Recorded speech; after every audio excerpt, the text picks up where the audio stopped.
Next up, we got a beginner's guide to MLS.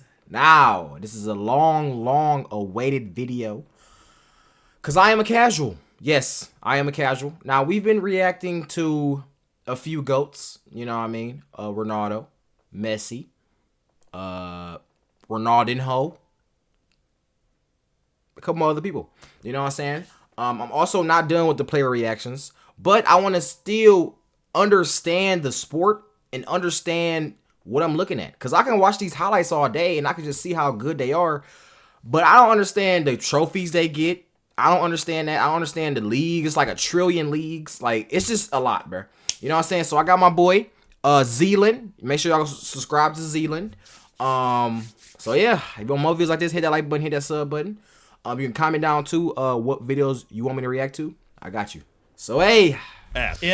The United States of America. Yeah! A bastardization of American sporting concepts with the world's game that's even present in the name. For those outside of the United States, those customs are foreign. That's probably why you're here. But at the end of this video, you'll have a grasp of all of those funny little rules, at least conversationally. You need a doctorate, actually, to understand the MLS rules in excruciating detail. I mean, how can a league sign Lionel Messi, Zlatan Ibrahimovic, Wayne Rooney, but also have a draft, a salary cap, and most of the clubs in it were founded after I was born? And a disclaimer about my birth here. I am, if it wasn't obvious, American. I was raised calling it soccer. I didn't know anybody called it anything else until I was 14 or so. I had to teach my dad the offside rule. My grandpa, who I can have hours-long conversations about the finer points and details of baseball or American football, calls me on the phone to ask who the best player on the U.S. national team. You know what's actually kind of crazy, bruh? Is like, even though I am American, and that's what we was like grown and taught, is to call it soccer, I always thought in the back of my head, why is football called football? Like, why do we call like American football? Why do we call it football if we never really touch the ball with our foot? Like, I swear, I always thought that, bro, in the back of my head.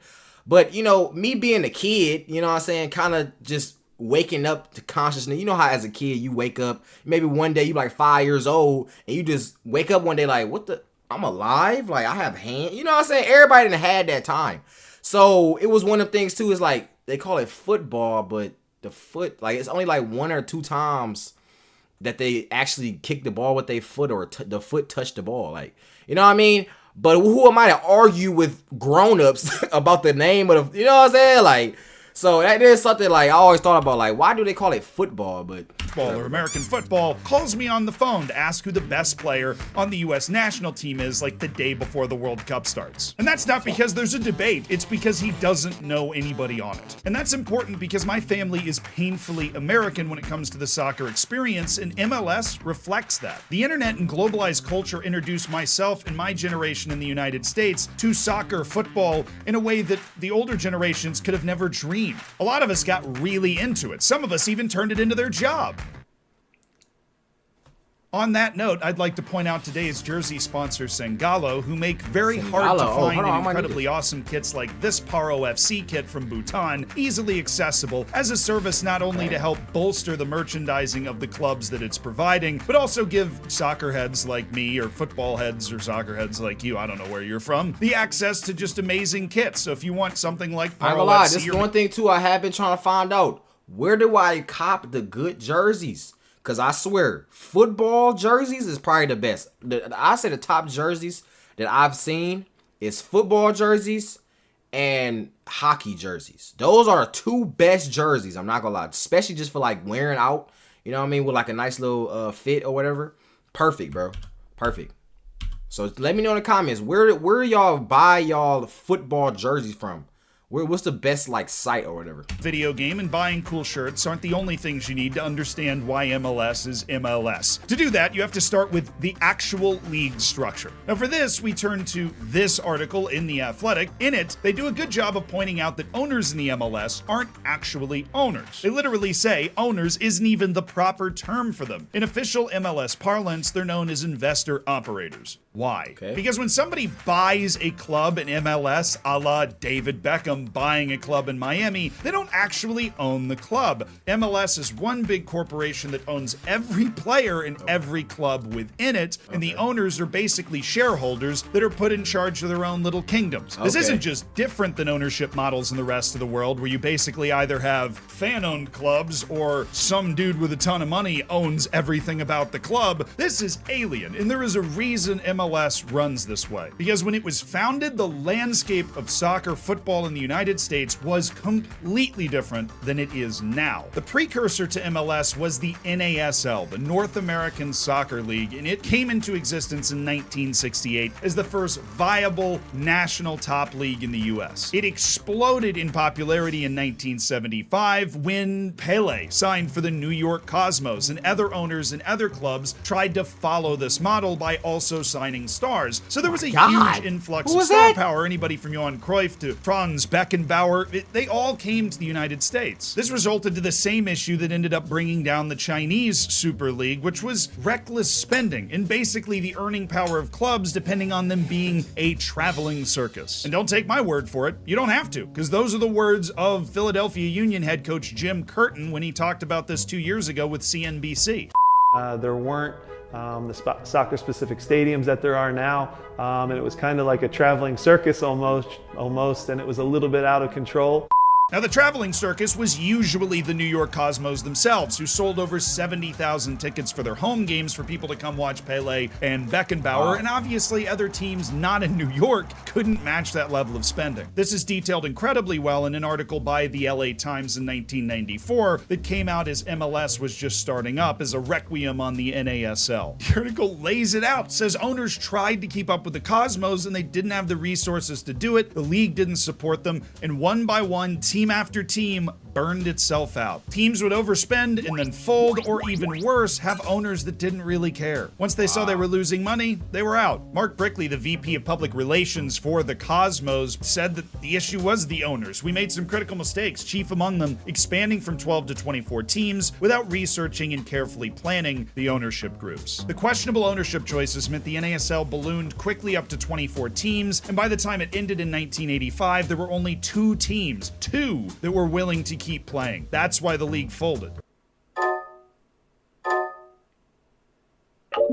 What the? Whoa! No. Hey, look, bro. I don't care how much you're paying me. If we're running around in shirt dresses, shirt skirts, what the fuck is this? Shirt skirts, my nigga? Come on. What is this? This has got to be the worst shit I've ever seen in my life, bro. In my life. It's no way. This can't be real life. It can't be, bro. I don't care how much I'm getting paid. I don't. Bro, at this point, bro, you're just running around like a bunch of little girls at this point. What the fuck? Yo. No, bro, no, hell no. Bright, but it burned fast, and MLS was designed specifically to combat that experience. That's why all the rules are so freaking complicated, and that's why there's collective ownership. It's really hard to take your club away and just fold it as an entity when you don't actually own the specific club. As for MLS, after the 1994 World Cup in the United States, part of which the US had to promise to build a top league, MLS kicked off in 1996. And we are underway. Major League Soccer has begun. It kicked off with Wait. So they call it soccer then? The MLS is called Major League Soccer. Am I tripping? So why do y'all not like it being called soccer if even the whole y'all literal organization is called soccer? Like, bro, or I don't know. And I do know a lot of people from out of the country, y'all don't like Americans. I do know that. You know what I'm saying? So it might be some with the Americans. Y'all feel like y'all deserve the word football or whatever. I don't know. Look, bro, I'm not trying to beat, look, bro. I love everyone. All right. I don't want it to be none of that shit. All right. Let me just look though, bro. MLS. Why is the MLS called MLS? It's literally called a soccer, bro. It's not MLF. Let me see. I wonder if he would say it though. But let me look up real quick. Why is MLS called The Burger League. What the Yeah, I think it's called. Yeah, I mean, shit. It's called soccer, bro. I mean, hey, bro, it's called soccer, bro. It's called soccer. Y'all call it soccer. Y'all literally call it soccer, bro. Like, what are you supposed to say? I mean, come on, bro. Hey, bro. All right. I mean, I'm gonna still call it football. You know what I'm saying? Because I honestly feel like it is football, but hey, bro, the shit safe. The shit literally say soccer, bro. I mean, shit. What I'm supposed to say, bro? Anyways, from LA, Major League Soccer has begun.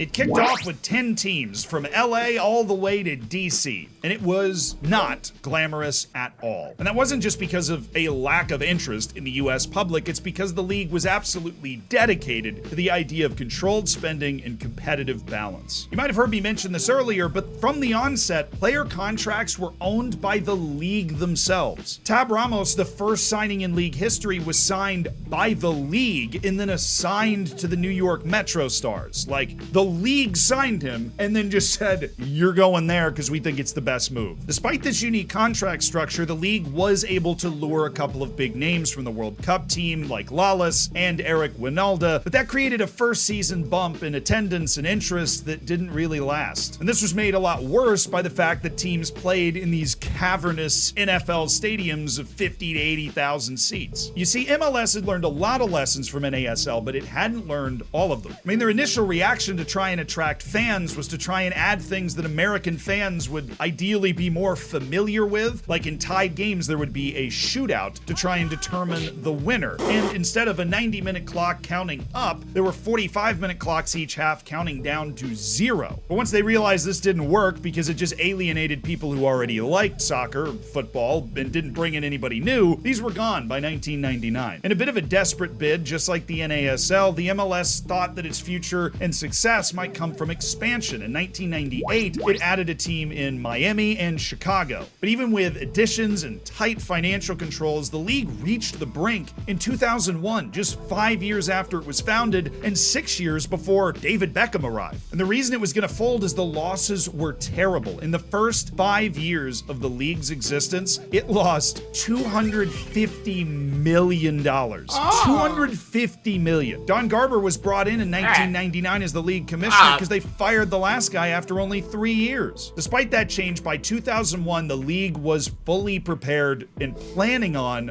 folding. If it wasn't for a few individuals, it would have folded. The main one being Philip Anschutz, the owner of the LA Galaxy. Commissioner Don Garber would go on to say in 2006, with no Phil Anschutz, there's no MLS today. That's because at various points of the 10 founding teams in MLS, he owned 7 of them, most of them at the same time, taking on massive losses in order to keep the league afloat. He sold his stake in all those teams and I would hope got all of his money back, but for his incredible decision to take on essentially the whole debt of MLS at the time, he is one of only 4 recipients of the Medal of Honor in US soccer. Even with Anschutz and others stepping up, in 2002, MLS contracted from 12 to 10 teams. They dumped the team in Miami that had just started, and one of the founding members, the Tampa Bay Mutiny. Which, on a side note, I actually went to Mutiny games when I was a little kid. My dad thought it was cool. If I can find a picture of me at a Mutiny game, I'll put it up on Instagram when this video comes out. So check out the Instagram for a 4-year-old Zealand at a Tampa Mutiny game. I remember them being very fun. Had no idea I'd end up here in life, but bring back the mutiny. But this is where our story starts to turn, in the David Beckham direction and in the weird, fancy designated player direction. Because even though it was a dire situation, MLS was putting things in place to succeed. In 1999, Columbus completed the first soccer-specific stadium in MLS. And this might sound foreign to the rest of the world, but in the United States, we have a lot of stadiums for a lot of things. So that's something I was going to do. I was going to check out the MLS stadiums or just football stadiums in general. So let me know if y'all want that video. Let me know. Stadiums that are built specifically for a soccer field, a pitch, to be on them creates a much better atmosphere and is hugely important. So important that MLS now requires all new teams to have a soccer-specific stadium built when they join the league. But even when that momentum was building, when you're in the right position, you need somebody to light the match. And that happened at the 2002 World Cup. The United States cranked out a stunning run to the quarterfinals in the South South Korea-Japan World Cup. And while that might sound foreign to people outside the US, the biggest event on the soccer footballing calendar in the US, the only event that gets above the fold headline coverage wall to wall for people that don't even care about soccer, is the World Cup. The US making the quarterfinal was a huge deal. How huge? Over 61,000 people and attended. That's the thing too. I think this might have been low-key like the last time we was ever good at football. Let's be honest. Because I don't ever hear about USA doing anything nowadays. I mean, hey, let's just be honest, bro. So, hey. Final was a huge deal. How huge? Over 61,000 people attended the 2002 MLS Cup final. Remember, at the beginning of the same year, the league folded 2 teams. By 2005, stadiums were being built, finances were stabilizing, and young American players were starting to get purchased, like Tim Howard going to United for $4 million. And this is when MLS, from 10 teams, started to expand once again. It added Real Salt Lake in 2005, as well as Chivas USA, but that was folded down the line because of lack of attendance. Houston Dynamo joined the following year by stealing San Jose's team, and then San Jose got a new team. It's always weird, but the point is MLS felt comfortable enough to expand again multiple times, and then it got the ultimate match, the bomb. And our Oppenheimer in this case was David Beckham in 2007. And what enabled that to happen is MLS finally broke from its tightly controlled salary regulations and created something called the designated player. It's colloquially known as the David Beckham rule. A designated player is somebody that only counts as $400,000 against your salary cap of, at that time, $2.1 million, and you can pay him a lot more than $400,000. It just has to come out of your owner's pocket. And so David Beckham got paid a massive bag to come to LA. And this was obviously a delicate balance. So wait, hold on, what is it made? 9 months ago? So I think, yeah, this might have been around time Messi came to Miami. Because I think it was in like, was it like, no, it was like summer. Yeah, it was like summer. It was like last summer. Yeah, so this might have been around the time. So let me know in the comments, did Messi have the same exact type of like contract? I know his contract is literally like God. Like, I mean, he had like, well, he owns Apple. He owns a part of the streaming services that streams the games. Like, bro, I've never heard of something like that in my life, bro. Bro literally owned the he's playing on TV. Then he owns the TV. Hey, bro, that's a different type of emotion right there. Different type of motion, bro. A huge success. By 2010, MLS added a second designated player spot. You could even pay extra money to the league to get a third designated player spot. Now there's a rule that if a player's under 23, you don't even have to buy that third designated player spot. They just get it for free. Like former Barcelona starlet Ricky Puig. That's how he ended up in LA. He is a third designated player that you don't have to pay for. Well, you have to pay his wage. You don't have to pay for the extra spot. You get it. And that's it. Just 3 players. Now, if you sell a player like Alphonso Davies to Bayern Munich, for example, you can use a part of that money from the sale to pay players' wages down to reduce their impact on the salary cap. But outside of those 3 guys, everybody else has to be within it. Now, this runs directly in the face of the idea of the MLS being a retirement league, because MLS is actually terrified of designated. See, this, and now it's all making sense. Because, like I said, I am a noob. So I literally do not know nothing.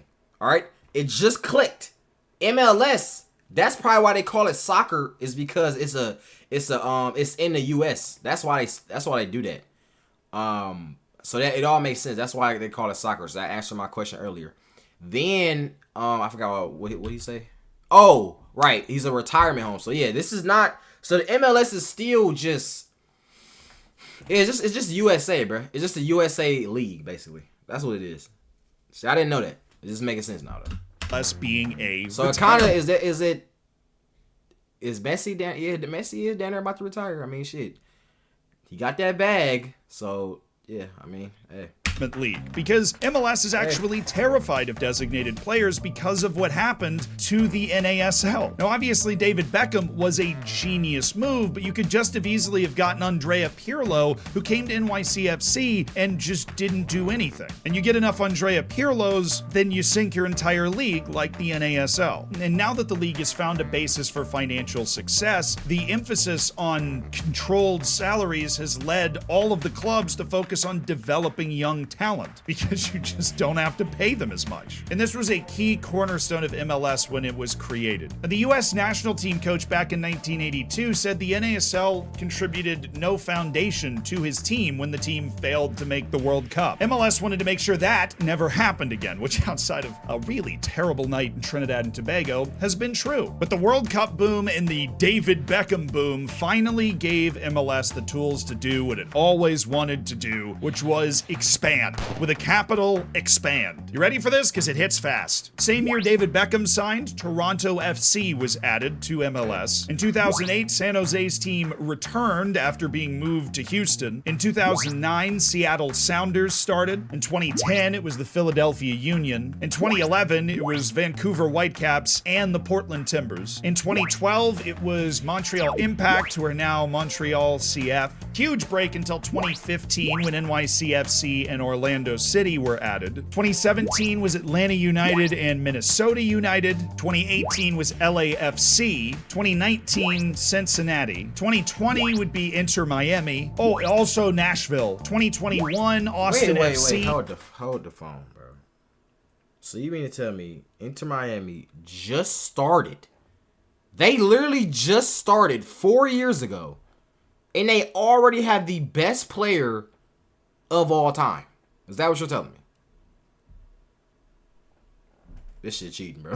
2022, Charlotte FC, and 2023, St. Louis. But also 2025 will be a San Diego team. From 2015 to now, 11 teams have been added to MLS, including Miami, Inter Miami, where Messi is right now. And when San Diego joins, MLS will be at 30 teams, which is comparable with every other major sports league in the United States. The value of MLS and the value of these individual clubs, it's all been skyrocketing. Remember that massive debt MLS had like first 5 years? Well, now the San Diego club cost $500 million to buy into. And why is this all possible? Controlled financial projections and hugely intense ownership vetting processes. And it feels like MLS is positioning itself well again. And that's because soccer is booming in the United States. In that CNBC story we referenced earlier from a couple of years ago, there's a Gallup poll that shows that in Gen Z, soccer's the second most popular sport in the US, tied with basketball. The same report says that in the generation after Gen Z, Gen Alpha, it's the most popular sport. But,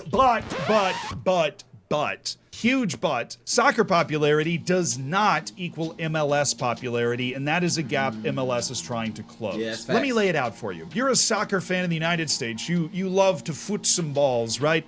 Wait.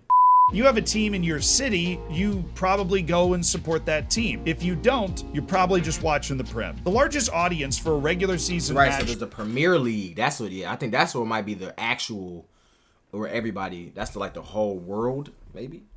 Last year on ESPN for MLS was 591,000. The average NFL audience is 10 times that size. Now, if you ask The Athletic, that's because of crippling parity, where 8 different teams have won the title in the last 10 years, where teams change an average of 6 spots in the standings based off of one season. That creates the idea that it is so balanced and there's so much chaos and parity that you can't get invested in storylines. This is, of course, heightened by the playoff system. MLS is split into 2 conferences, East and West, and about half the teams in those conferences will make it to the playoffs every year. The playoffs are a brief cup-like tournament to determine the winner. The final is a single leg. It's a big event like the Super Bowl. But as I've covered, it doesn't get near as much TV viewership. And whatever the cause, the lack of national... I think also too, bro, just in general, people in America, football isn't a thing that we just, I don't know, it's just not the cool thing, I guess. I don't know. It's just not everybody talks about it. You know, everybody talk about the NFL, NBA, you know what I'm saying, MLB. Maybe not really the hockey as much in America, but you know what I'm saying, still some people is hockey fans. But we call it soccer. People say soccer is they kind of mix in soccer with hockey. You know what I mean? Which honestly, I feel like football is a very great sport. You know what I'm saying? Especially me, being new to the sport and everything and trying to learn everything. Like, I'm falling in love with it. And I never expect myself to actually be watching this sport and learning about it. But I'm glad I am. You know what I'm saying? That's why you always try new things, because you never know what you might like. You know what I'm saying? Now, honestly, I feel like football is better than every other sport. To be honest, it's probably the best sport. Literally, let me know in the comments. Is football the best sport? Let me know. Interest in the league as a whole has held MLS back from capturing a lot of the headlines, despite a ton of passion for the sport and deep local interest in a lot of the clubs. That was until Lionel Messi, who very well may be the second boom. If we look at the secret to MLS success, it was a successful World Cup and then David Beckham. Well, now there's Lionel Messi and a home World Cup in 2026, with a national team that is, even in the idea of pessimists, getting better. MLS might finally be in the position to move from thriving local success to a mainstream national one. And the last part of that positioning is right before Lionel Messi came over, MLS did something insane. It signed over all of its media rights, everywhere, in every country in the world, to Apple TV. It uncomplicates a notoriously complicated process. No other league in the world had ever done this. That's not the first time MLS has done something no one else has done. So maybe that now you understand allocated money and salary caps, you can catch a game, no matter where you are in the world, in the same place. And like this whole grand experiment, time will tell if it was the right decision. As with every video we do, all the research is down in the description for your perusal, including that excellent piece by CNBC. If you enjoyed the video, we'd of course appreciate— Let me know in the comments, y'all. We are gonna make some more videos, especially from my boy Zealand. Y'all make sure, like I said, y'all make sure y'all subscribe. This is my first video ever checking out by him, and I love it. I ain't gonna lie. So we definitely gonna make some more videos on him. I love y'all. Hey.